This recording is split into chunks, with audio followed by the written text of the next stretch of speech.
What is going on, you guys? I thought I'd just put out a quick video here while I'm eating dinner. I got the house to myself tonight, which is freaking awesome. I think my dinner's pretty awesome too, actually. That is halibut that we caught, on our fishing trip. And then here's some Taiwanese cauliflower or Taiwanese broccoli. I don't know. I think it's Taiwanese cauliflower. If you've seen this before, it's literally like a broccoli and a cauliflower had a baby. That's what it is. But I wanted to come film my thoughts as a financial influencer. So as a finfluencer, which is getting a very, very bad rap. Like, it's almost embarrassing. It was kind of cool for the first little while to be a finfluencer. Now when I tell people I'm a finfluencer, I almost like don't want to tell them that. It's like, because they are getting a very, very bad rep. And, I think for a lot of people could make the argument that, we all play a part in it. We all are adding fuel to this narrative. And in many cases, rightfully so. Basically, if you're not up to speed, I'm sure you guys all are, for those that are avid YouTube viewers, but the situation over, particularly in the States, this is mainly the US influencers, they are under a lot of scrutiny right now because FTX, the crypto exchange, is going bad, as well as BlockFi. I even read actually crypto.com too. But basically, these big cryptocurrency exchanges were doing some shady stuff, and these finfluencers were pushing them out to their audiences. And I want to give kind of like a fair critique. I see a lot of videos like totally slamming these guys. Haven't really seen any, people stick up for them or speak up for them. And that's not what I'm trying to do either. Like, I believe these folks over, especially in the States, are at fault, and they should be sorry. And they did mess up in a big time. They didn't do their due diligence. They either didn't know what they were talking about. They were lured in by the money. Hopefully on this channel, not to talk about me all too much, but we really don't do all too many sponsors. Like, literally on a daily basis, we get sponsors. I've never promoted, cryptocurrency stuff because I don't do cryptocurrency. I don't know enough to go out and share this with you guys. It's been lucrative. It's been exciting, but I don't talk about that. There was actually one that I did, I think it was back in 2019, like when I was a much smaller YouTuber called Masterworks. And I actually regret doing that one. That was like the one sponsor that I regret working with because, I was much smaller at the time and it was very lucrative. They offered me, I think it was $1,000 back in the day. And I was like, yeah. But now I realize, like, was it worth it? Probably not. It was worth it because I learned, like, hey, only talk about stuff you promote and whatnot, and really believe in. And that's why on our channel, we don't talk about crypto stuff. We rarely talk about real estate, this or that, because I don't really know all too much about real estate. We talk about the boring financial topics, the basics, stocks I'm buying, stocks I'm researching, just stuff within my realm of knowledge. And it's definitely more on the boring side. I really do my best to try not like clickbait you guys with like these crazy titles. Obviously, from time to time, you do try. That's part of the job, is to like try and entice people. But I hope you guys recognize, like, I try my best to keep things boring and just straight to the point, because in my opinion, that's how investing should be done. It should be boring. It's not sexy. That was kind of all off on a tangent. Let's start with this. I think it's very easy in hindsight to say everybody should have known that, FTX was a scam and that it was a fraud, and that these people were, again, I still think they're liable, but it's easy to just put all the blame and all the fault on them. And I'll just be completely honest with you guys, without knowing all too much about FTX, and again, not knowing too much about the crypto space, I thought FTX was pretty darn legit, just from being a person in this world. You see it everywhere. You see these, sponsorships. I watched a lot of MLB, the playoffs, well, really the whole season, but MLB baseball, excuse me. I watched a lot of Major League Baseball, and I constantly saw these umpires, like on a very large scale, sponsored by this company. I know, even as a basketball fan, I believe it was the Miami Heat that was sponsored or in partnership with FTX. Like, you see these big credible establishments that were, partnering with this. That doesn't mean that it is legit. It doesn't mean that it is, the best company in the world. Clearly, we know that now. But even when I see things like the crypto.com arena, like the Staples Center turning it just gets you, like, you tend to like just have that sense of like, if these big establishments are partnered with this, you do get a little bit of comfort. I absolutely do not think that gives the financial influencers a pass, like just a slap on the wrist, like, oh, I should have known it was a mistake. I don't think that's the case, because I think that they probably shouldn't be shilling this stuff in the first place if they either aren't very, very knowledgeable of it, or they've done their due diligence, they've done their research, and they really know like that this is a legitimate product to push to my audience, my loyal audience. This is still not excusable, but like, I just like to bring up that side of the argument that you don't hear from these diss videos, is like a lot of big companies like BlackRock and these other established companies. I think it was also the Ontario's teachers pension, things like that. There's a lot of smart money too that got fooled. I know Kevin O'Leary, I see his TikToks everywhere. Kevin O'Leary losing all his money at FTX. So what this goes to show is, like, first of all, the financial influencers don't know what they're talking about. Smart money doesn't know what they're talking about. It's still their fault for doing that in the first place, but it is just something I'd like to throw out there. Like, I personally didn't foresee that coming. That said, I also wasn't out here promoting it and pitching it. And literally, like, as financial influencers, what I think a lot of people don't understand, like, even here, I'll speak from our channel. We did a video, for example, with Harvest. Like, we're partnered with Harvest, with BMO. We post a Harvest video, and I got a comment from someone saying, like, this is a sponsored post. This is, like, can't trust this, can't trust this. This is just, they're shilling stuff for getting paid. I'll speak on behalf of our channel. For me and my father, Mark, we literally get sponsorship deals on the daily. Like, I have someone on my team that sends me, the more credible ones, but we just filter out, like, I'm not joking, daily, if not daily, every other day, we get a sponsorship package from all sorts of different companies. And 98% of them do not even get a question. Like, we don't even look into it. There's no way we'd explore it. Yeah, you could make money doing that, but at least for our channel, we've worked with very select few. Like I said, Masterworks was, in my opinion, a mistake. And they reached out to me literally like a week or two ago, like, again, wanting to do another partnership. That goes to the junk mailbox. We've done a number of other ones like HelloFresh and these kind of fun ones. But like the ones that we actually would partner with and do, videos about are the cream of the crop ones that actually align with what we do. For example, Harvest, those income ETFs are a great solution for the right type of investor. Again, I'm not saying that that's my investment strategy, and I made that clear in the videos that, hey, this is for a certain type of investor, but it is a great product, a popular product here in the Canadian market. I've done my research on these companies. They're very, very credible. Bank of Montreal is another one where they approach me and we say, hey, these are the types of ones that we work with. So although they are a sponsored post, we are vetting and we are endorsing these. Where I think that these, influencers that go wrong is when they say they endorse, they say they vet these products, but like, they probably don't. Like, they're probably just in it for the money. And I saw some posts, which was crazy, talking about how, some of the dollar figures that they were earning were like, $50,000 a month, 6 figures, possibly up in the 7-figure range for a package deal. And what is that? Bone.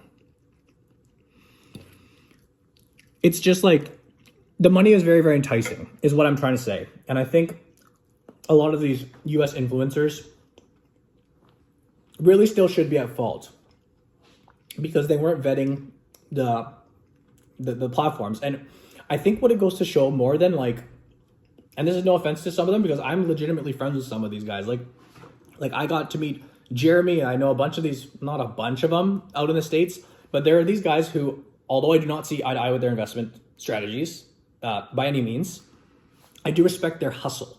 As a YouTuber, I know how hard it is to come out and post content and continue doing all this, video filming and editing and the grind that it takes. Like, I know it's very, very tough. So I respect them from a YouTuber standpoint, how committed and how dedicated they are. Like, especially these people like Meet Kevin and Graham Stephan, who literally post like daily content, sometimes multiple times a day. That is very, very insane. And I know people could argue, oh, they're only doing it because they want to sell courses, they want to do this. I mean, 99% of people out there don't buy their stuff. Like, to give you guys my numbers, like literally 99% of my subscribers, more than 99% of my subscribers and viewers will not come and buy our Academy program. They just won't. They'll just absorb the free content. They'll learn. They'll kind of hopefully get some education. They'll comment, share with their friends. They'll just enjoy. And for a very small percentage of them, they will come through and they are a good fit and they're in the market for a course. That's another thing too. I don't know how long this video should go, but I guess if you're listening, we can go into it. I think there's such a bad narrative about, courses, and rightfully so. Again, I think that a lot of people out there probably shouldn't be selling a course. They shouldn't be selling even knowledge and a channel if they aren't credible, if they don't have any credentials. I'm not out here trying to say I'm the expert of finance, I'm the smartest guy out there, but I have at least gone through, I've gone through the ropes. I've learned the ropes to an extent. I was licensed when I was 20. I've literally been studying this industry, like the exams, the courses, since 2013. So that's what, 7, 8, 9 years, almost a decade that I started on this journey. I worked for my father for 4 years, who's been doing this for 25 plus years. I was investing myself since I was 10 or 11.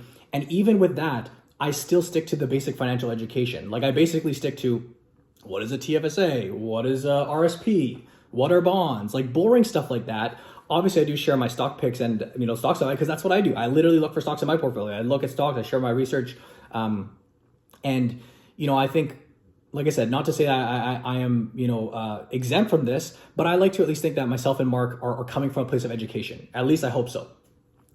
These other folks down in the States, I think of someone like Andre Jick, who's actually like the one guy I really don't like. And I don't mean to like call out a bunch of smoke and everything, but the one influencer I've never ever liked was that guy. I think he kind of just blew up out of nowhere. I think he wasn't as educated in the field. I feel like he basically was like a little spitting image, like a little replica of Graham Stephan, and he was entertaining for sure. But in terms of like financial education, I don't think he was too, and still to this day, I don't think he's too credible in terms of his experience. I remember like when he started showing his portfolio, he owned like 200 individual dividend stocks, like 200 individual positions, not an ETF that had 200, like 200 little dividend stocks, like ones that you'd never know. It's just like, that's probably not the way to do it.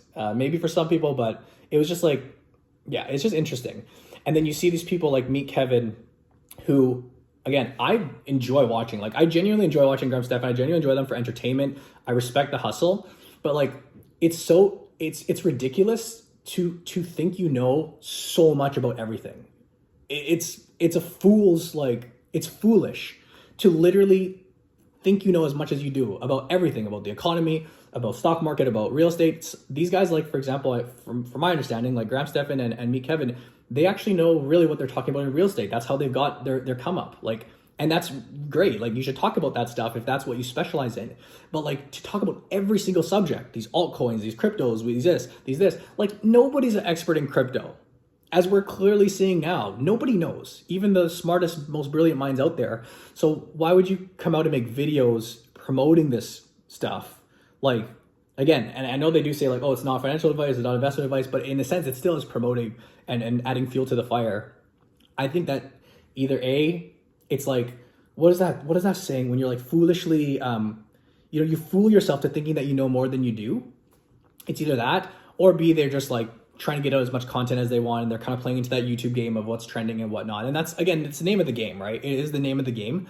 But I just think for someone like me, Kevin, it's really fascinating how much, how many areas you cover. You can't be knowledgeable in that many areas. Like, even the most brightest and brilliant of minds, they do specialize in things. If you want to talk about the economy, which is something I don't really talk about all that much. Like, you guys notice, I don't talk about the economy that much. My dad will talk about it more, but my videos aren't really like looking at economic indicators and this or that, because I don't know enough to talk about that stuff. Like, I know the education, I know from a broad level, I have an understanding of it, but I'm not going to come out here and like try to interpret financial data and like CPI reports, because it's like, that's like, you got to be a freaking expert to even have a grasp on what's happening. And even those people don't know. Right? So yeah, that's just one thing that I think is fascinating. Again, from their investment perspectives, like, I don't agree with any single one of their investment perspectives. Even Graham Stephan, like an index fund. Okay, I don't disagree with index fund investing, because that he just says buy the S&P and go, and that's the way to go. But like, I remember seeing a video somewhere where Graham was like, dividend stocks are bad. Don't invest in dividend stocks. And I'm thinking, like, how can you be so popular and such a big influence when you think dividend stocks are bad? Like, what? Some people will argue down in the comments below. And hey, everyone has a right to their opinion, but it's just like little things like this that it just kind of boggles my mind a little bit. And then Jeremy, obviously, like his stock picks, I don't agree with. His investment style I don't agree with, but I do like the guy. Like, I like him as a person. I met him. I would consider him like not a friend because we've only met once, but like good enough to be like, hey, I like this guy. He's entertaining. And I don't see eye to eye with his investment strategy, but everyone has the right to their own strategy, right? So yeah, I don't dislike these guys. The one guy I don't really like is Andre Jick. I'm not entirely sure why. And I don't even know, like, I probably shouldn't say that, but it's kind of true.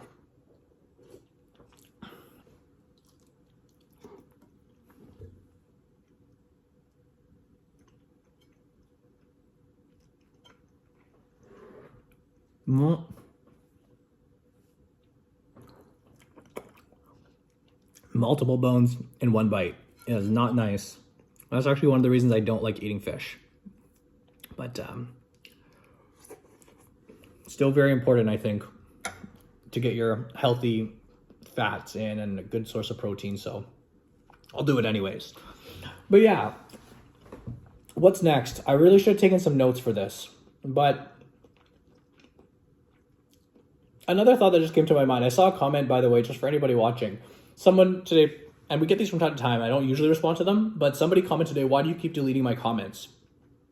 Like, someone commented on one of our videos, why do you keep deleting my comments? We don't delete comments. We do not delete comments. The only ones we would delete is like the legit spammer bot ones.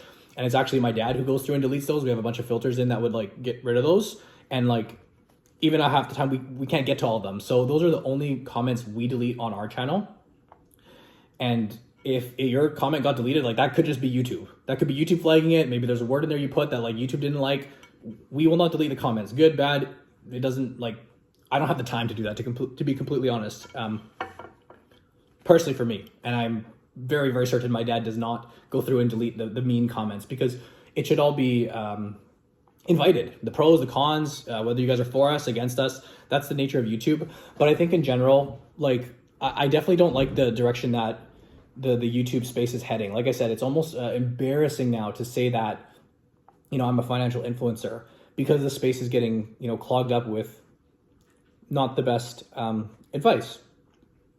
And we can only control what we do. Like, we can control the type of narrative we post here on our channel, the type of content we post, how we do it, who we work with, who we don't. That's something that I hope you guys will always know. Like, and I think it's not very bad in the Canadian space, by the way. So the Canadian space, I don't think is affected by this whatsoever. Even though we get, like, if you ask these other guys, if you ask Daniel Pronk, if you ask myself, whoever these other big Canadian YouTubers are, like, we literally get them, all of these crypto projects and all of this stuff. We get it just as much as they do. But I haven't noticed anything here on the Canadian side. It definitely would be way less lucrative. Like, we wouldn't be getting $50,000 packages, per month, or six-figure, packages. I don't think it's that nice. But maybe that's just the friendly nature of us on the Canadian side. We don't really, push that stuff too much. I know we do push, obviously, on our channel. One thing you guys could argue with is, like, we push, the academy, right? We push, like, oh, you talk about the academy so much, or Blossom, like things that we're working on. And in my opinion, it's very different when you're pushing your own products. When you're pushing, like, I guess you could put it this way. If I'm pushing someone else's product, like a sponsor on the channel, I have to be very, very certain and do my due diligence that all falls on me, that this is like a legit good thing for my viewers. I owe it to you guys. Now, you call me biased. I genuinely believe that our course, for the right person, for the right fit, is a phenomenal product. Hence the responses we get, hence the feedback, hence the daily like love that we get from our students. I'm not saying that it's for everybody. In fact, for majority of people out there, like literally probably 99% people out there, our course is not for you. And less than 1% of people even click to learn about that. And then within that 1%, there's a fraction of them that it is the right fit. I think courses as well, I mean, first and foremost, courses get a very bad rep.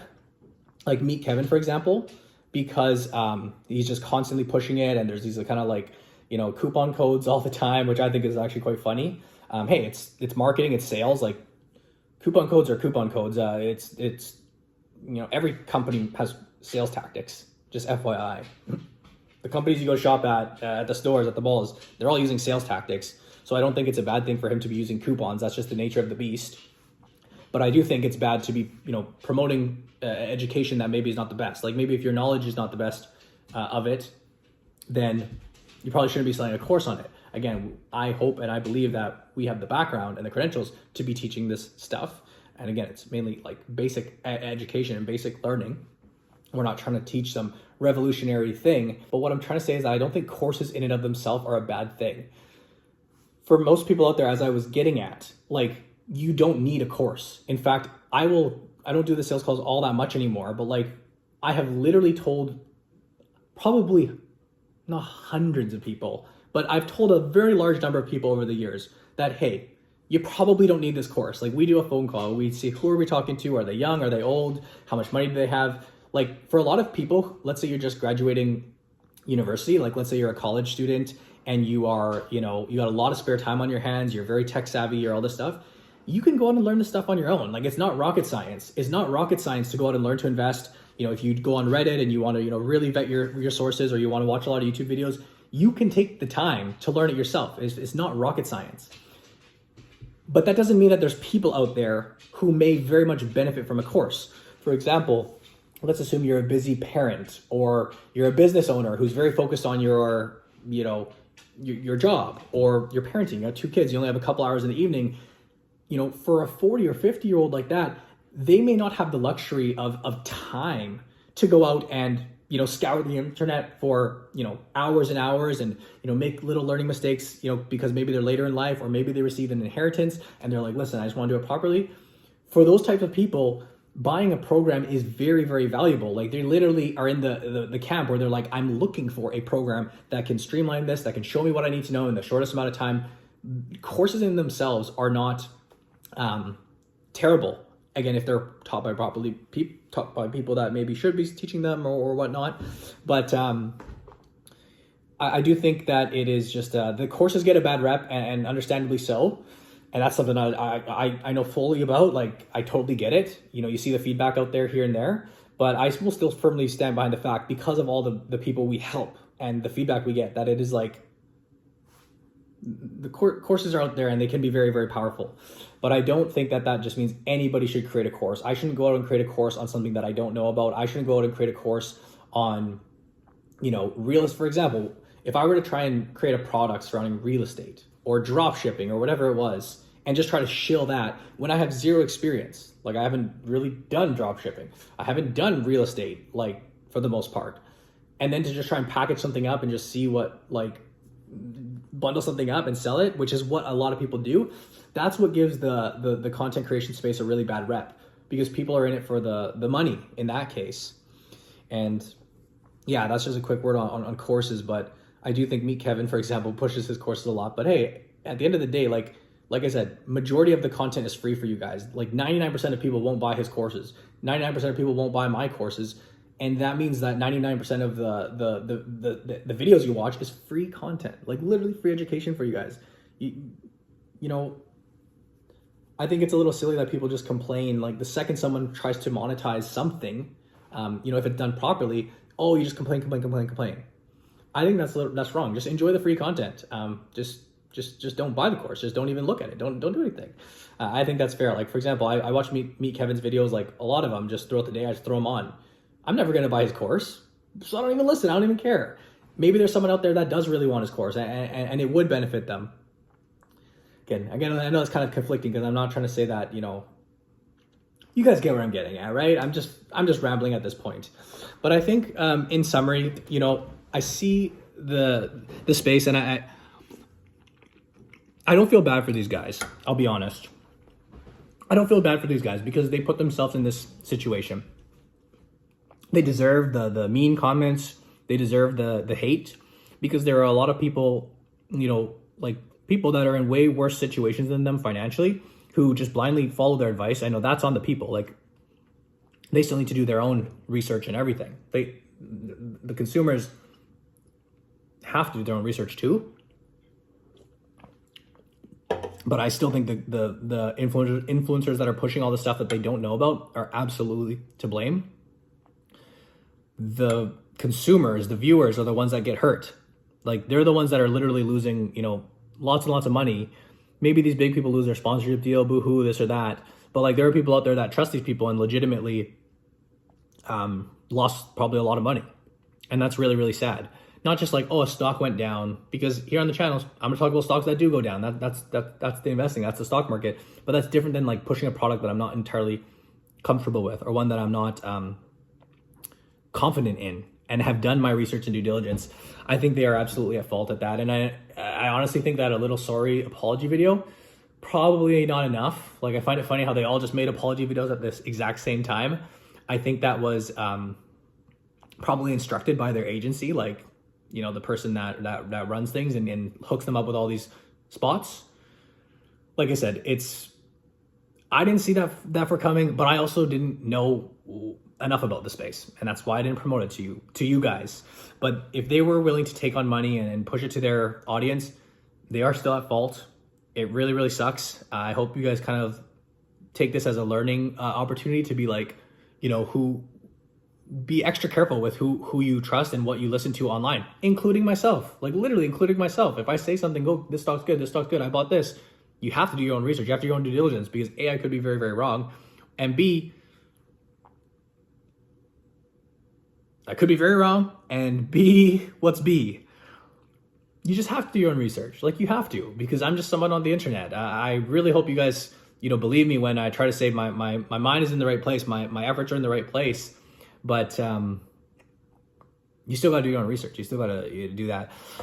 Jeez, I'm going to eat here because I've basically been sitting here for half an hour and barely eating. But I guess those are my thoughts. I'm sure there'll be more stuff that comes to mind after. I'd love to hear what you guys think down in the comment section below. Thank you guys for the support. If you guys enjoy our content and, you appreciate, for the most part, we try to be very transparent with you guys. We try to be not clickbaity, not flashy, not too much entertaining, more just like boring education. If you guys appreciate that, I know it's not the most exciting, but it does mean a lot to us that we have you guys supporting. And hey, we see all the good feedback. We see all that. So thank you guys. You guys mean the world to us. I keep saying us, but like this is me speaking. I don't know what Mark's opinions are on this. This is coming from me. So yeah, I guess we'll leave it with that. The fish does taste really good, by the way, aside from the bones. We just did like a little mayonnaise. I kind of improvise. I improvise my own little sauces here, but I have made it before. It's mayonnaise, Worcestershire sauce, a little bit of Dijon mustard. What else? Some garlic, obviously, some dill, and then just slapped it on and then just put it in. And yeah, it tastes pretty good. Hope you guys enjoy. I will say, check out the Investing Academy down below, because like I said, that's something I vouch for. I'm very proud of. It's something that took me years to build up to what it is. The types of results and feedback for the right people is something I will always stand behind. There are people like literally every day. We had two new students join today. And I hope people don't think, oh, you're just a fake guru, you're this or that. Like I said, we're just trying to teach them what we know and what we've learned over the years. And I'm certain that these two students, because I was actually there on the sales calls with them today, I know they're going to get amazing results from this, because they were a great fit, and that's why they joined. As well, Blossom is another project that is like, I think this is we're doing it for the right reasons. We're trying to make a change here in the Canadian space. Yes, there's financial incentive. Yes, I'm doing this as a business. Everything we do is a business, but it can still be aligned with, making money and having people's best interests at heart. I believe can still be aligned. That's something we will always try to do. And that includes the sponsored videos on our channel, like Harvest and like BMO. We fully support and endorse those. Again, there's 1% of the actual people that do reach out to us. So don't leave those comments like, oh, sponsored post, this is junk. It's not junk. It's the cream of the crop that we even considered working with that made it to the channel. Aside for that Masterworks one, which again, I take fault for. Like I messed up with that. I'm not happy about that. That was also back in 2019. And I've learned from that. It was maybe even earlier than that, to be completely honest with you guys. But these other influencers who are taking they're not taking every sponsorship either. That's the thing. Like, they also could argue that they're just talking about the cream of the crop, because they do turn down a lot of projects. But you got to know what you promote, and you really got to do your due diligence. Said that a million times. Let me wrap up the video here, guys. I'm filming a video tomorrow on semiconductors and some research that I've been doing over the weekend. And I will aim to post that one hopefully very soon for you guys within the week. Get it all edited up and whatnot. So keep an eye out for that. As always, appreciate you guys watching. Hope you enjoyed. And I'll see you guys in the next video.